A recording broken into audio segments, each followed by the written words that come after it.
الحمد لله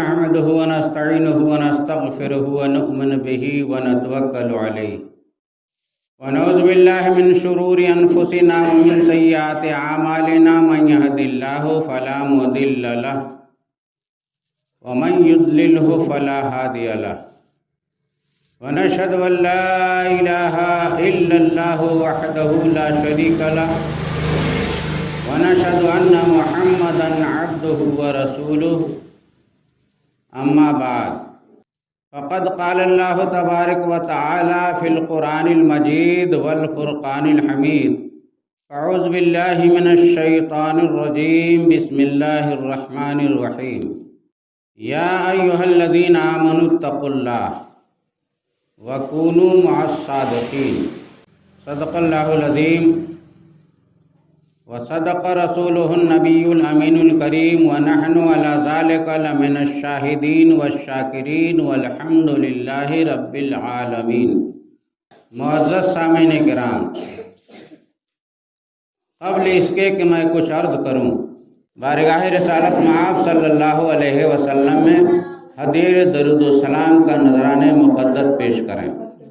پڑھیے بآواز بلند، اللہم صلی علی سیدنا و مولانا و مولانا محمد معدن الجود والکرم منبع العلم والحلم والحکم صلو علیہ صلاۃ و سلام علیک یا رسول اللہ۔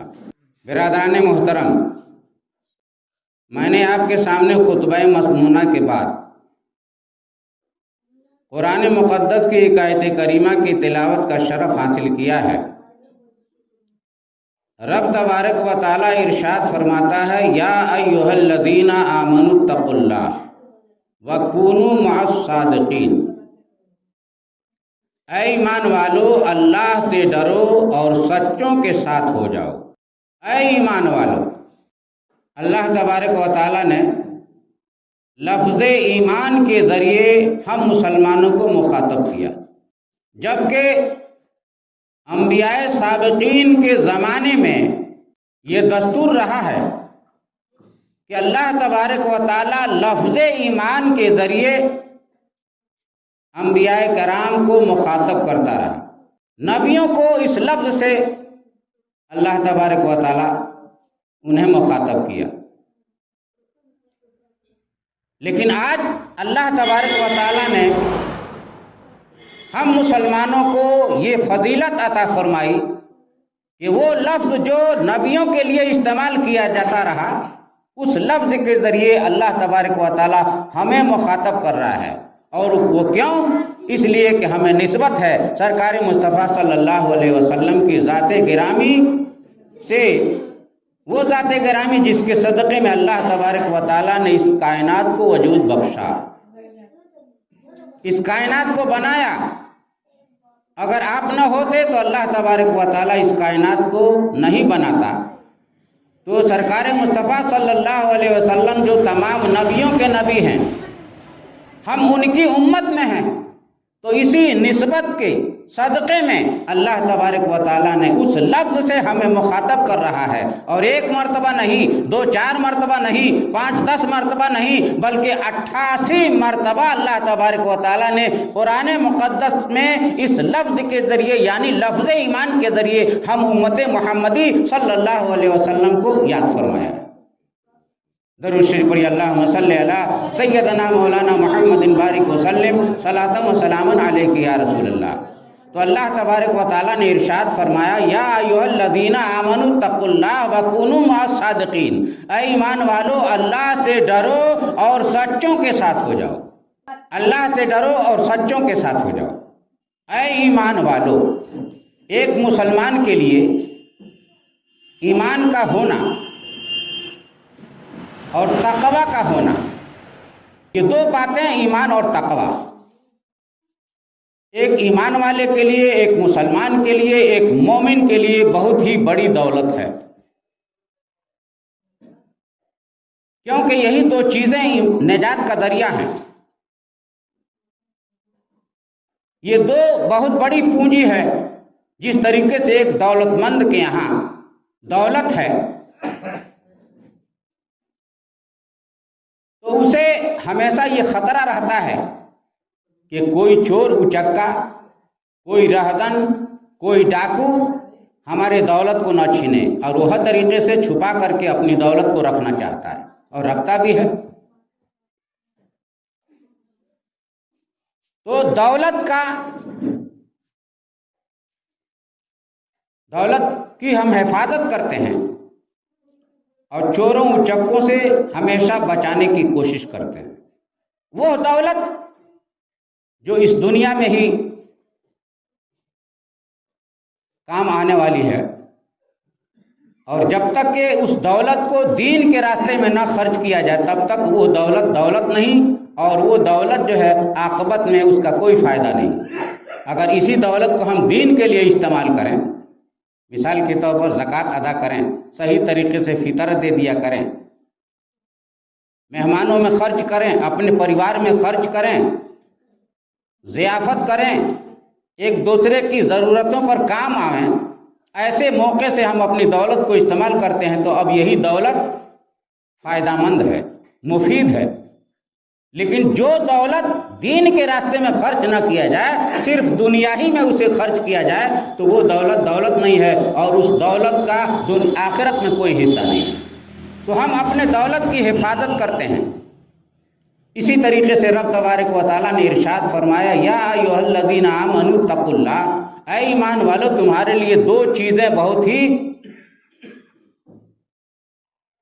بہت بڑی پونجی ہے، ایمان اور تقوی۔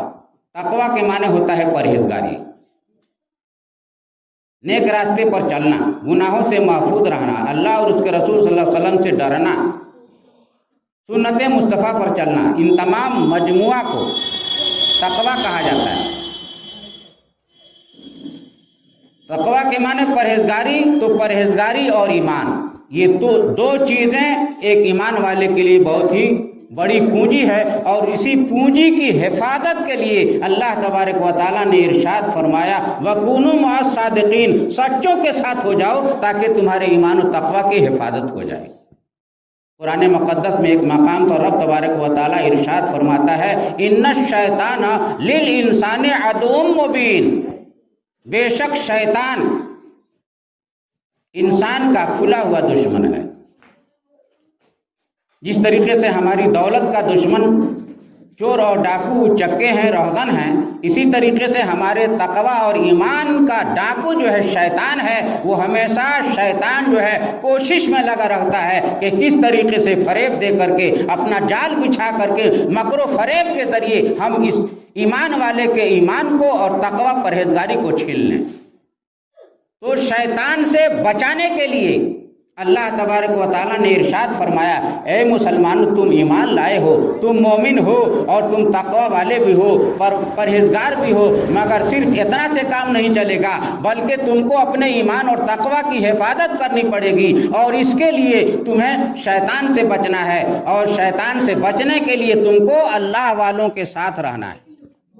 جو اللہ والے ہیں، جو سچے ہیں، ان کا ساتھ رہنا ہے، ان کے ساتھ ہو جاؤ۔ اسی لیے اللہ تبارک و تعالیٰ نے فرمایا، وَكُونُوا مَعَ الصَّادِقِينَ، سچوں کے ساتھ ہو جاؤ تاکہ تمہارے ایمان اور تقوی کی حفاظت ہو جائے۔ درود شریف پڑھیے، اللہم صلی علی سیدنا و مولانا و مولانا محمد معدن الجود والکرم منبع العلم والحلم والحکم، صلوا علیہ صلاۃ و سلام علیک یا رسول اللہ۔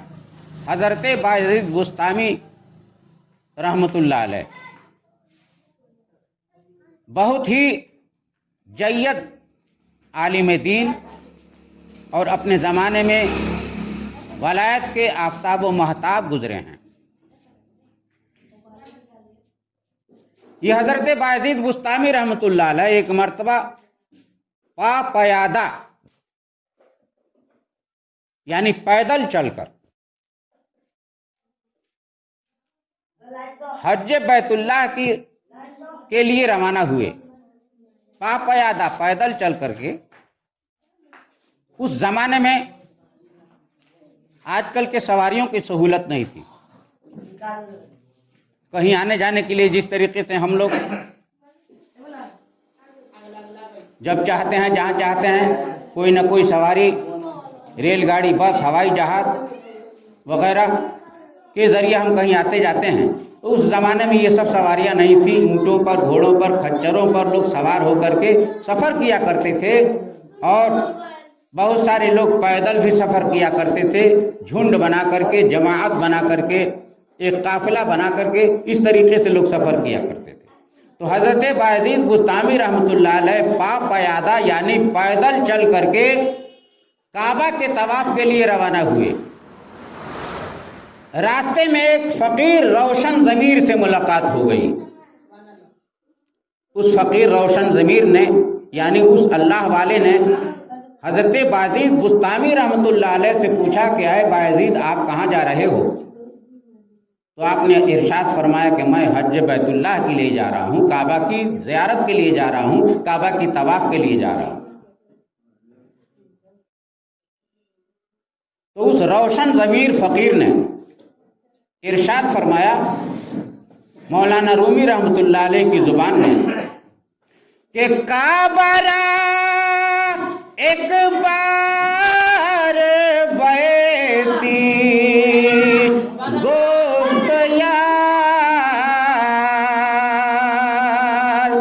گفت یا عبدی مولا ہفتاد بار۔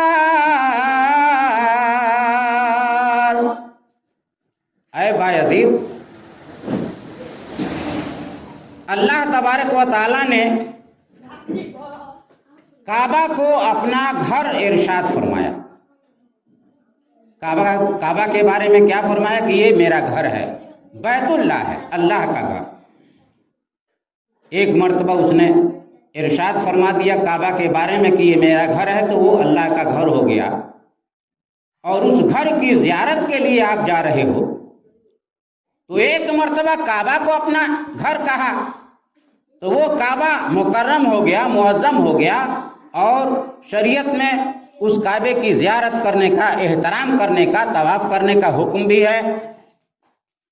تو آپ کعبہ کی طواف کے لیے جا رہے ہو صرف ایک مرتبہ کہہ دینے کی وجہ سے، اور اللہ تبارک و تعالیٰ مجھے روزانہ 70 مرتبہ کہتا ہے یا عبدی یا عبدی، اے میرے بندے اے میرے بندے، 70 مرتبہ روزانہ کہتا ہے۔ تو اس لیے میری زیارت کرنا، میری بارگاہ میں بیٹھنا، میری صحبت و رفاقت اٹھانا، میری صحبت کو اختیار کرنا، میری خدمت میں کچھ لمحات کو گزار دینا، یہ کعبہ کی طواف سے، کعبہ کے طواف سے بہتر ہے۔ اس لیے تم کعبے کی طواف بعد میں کرنا۔ تو پتہ یہ چلا کہ کعبہ کی نفلی زیارت فرض نہیں، جو فرض حج ایک مرتبہ زندگی میں جو صاحب استطاعت ہے، جو صاحب حیثیت ہے، حج فرض ہونے کے لیے جو شریعت میں شرائط رکھے گئے ہیں، وہ شرائط جس مسلمان کے لیے پائے جائیں تو اس پر زندگی میں ایک مرتبہ حج کرنا فرض ہے۔ آپ چاہیں، کوئی بھی مسلمان چاہے تو بار بار حج کر سکتا ہے، اس کے لیے ممانعت نہیں ہے، لیکن فرض ایک ہی بار ہے، اس کے بعد سے جتنا حج کرے وہ نفل ہے۔ تو اس روشن ضمیر فقیر نے ارشاد فرمایا کہ کعبے کی نفلی زیارت جو فرض ہے وہ نہیں، نفلی زیارت اور نفلی طواف کرنا اس سے بہتر ہے کہ تم اللہ والے کی خدمت اختیار کرو، ان کی رفاقت و صحبت اختیار کرو، اس لیے کہ اللہ والوں کی برکت سے، ان کی رفاقت کی برکت سے، ان کی صحبت کی برکت سے، ان کی خدمت کے برکت سے وَكُونُوا مَعَ الصَّادِقِينَ، سچوں کے ساتھ ہو جاؤ تاکہ تمہارے ایمان و تقوی کی حفاظت ہو جائے۔ درود شریف پڑھیے، اللہم صلی علی سیدنا مولانا محمد بارک وسلم، صلاۃ و سلام علیک یا رسول اللہ صلی اللہ علیہ وسلم۔ قیامت کا میدان، جب قیامت قائم ہوگی، رب تبارک و تعالی حساب و کتاب لے گا۔ حساب و کتاب کے بعد جنتی ایک طرف ہو جائیں گے، جہنمی ایک طرف ہو جائیں گے۔ جن کو جنت میں جانے کا حکم ہوگا، جو جنتی ہوں گے ان کی جماعت الگ ہوگی اور جہنمیوں کی جماعت الگ ہوگی۔ آج اس دنیا میں محرم و مجرم، جو نیک ہے اور جو گنہگار ہے،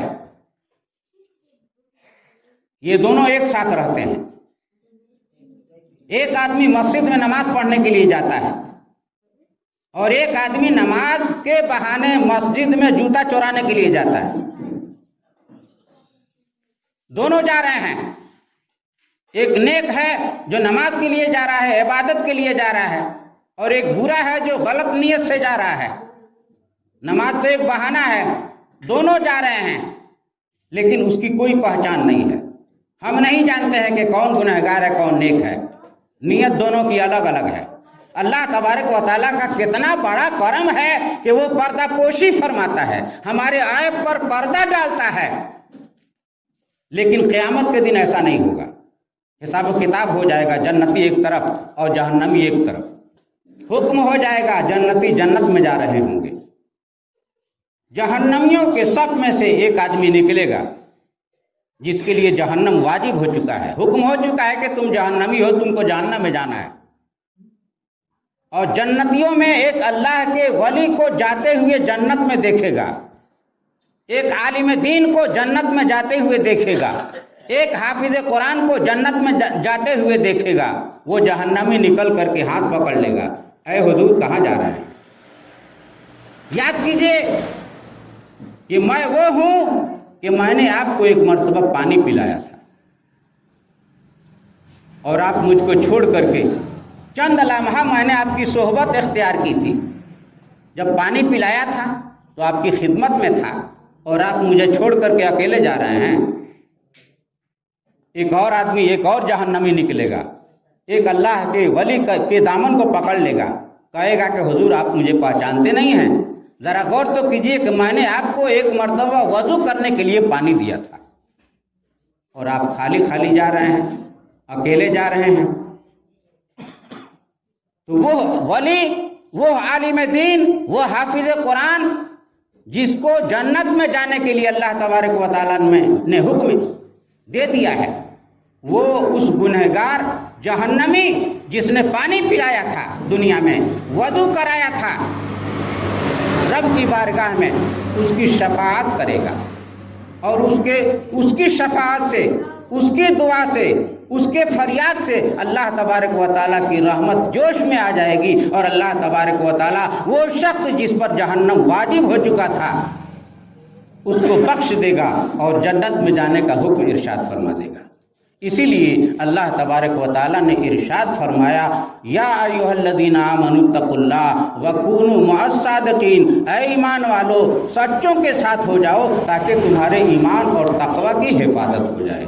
رب تبارک و تعالیٰ کی بارگاہ میں دعا ہے کہ اللہ تبارک و تعالیٰ ہم تمامی اسلامی بھائیوں کو، اولیاء کرام، علماء اعظام اور حفاظ قرآن جو نیک ہیں اور جو لوگ متقی اور پرہیزگار ہیں، ان کا ساتھ ہمیں عطا فرمائے، اور ان کے صدقے میں ہم تمام مسلمانوں کے گناہوں کو بخش دے، اور ہم سب کو ایمان و تقوی کی حفاظت کرتے ہوئے اس دنیا سے اٹھنے کی توفیق عطا فرمائے۔ آمین ثم آمین، بجاہ سید المرسلین صلی اللہ تعالی علیہ وسلم۔ استغفر اللہ ربی من کل ذنب واتوب الیہ، وآخر دعوانا ان الحمد للہ رب العالمین۔ کھڑے ہو جائیے سلام کے لیے۔ سلام علیکم